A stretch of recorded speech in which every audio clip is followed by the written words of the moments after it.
السلام علیکم محترم ناظرین، ہم امید کرتے ہیں کہ آپ سب خیریت سے ہوں گے۔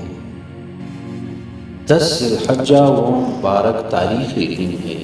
جس میں امت مسلمہ کے مؤسس و مورث اعلیٰ سیدنا حضرت ابراہیم خلیل اللہ علیہ السلام نے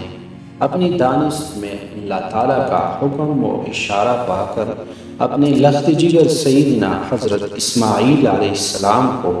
ان کی رضامندی سے قربانی کے لیے اللہ تعالیٰ کے حضور میں پیش کر کے اور ان کے گلے پر چھری رکھ کر اپنی سچی وفاداری اور کامل تسلیم و رضا کا ثبوت دیا تھا، اور اللہ تعالیٰ نے عشق و محبت اور قربانی کے اس امتحان میں ان کو کامیاب قرار دے کر حضرت اسماعیل علیہ السلام کو زندہ و سلامت رکھ کر ان کی جگہ ایک جانور کی قربانی قبول فرما لی، اور حضرت ابراہیم علیہ السلام کے سر پر امامت کا تاج رکھ دیا،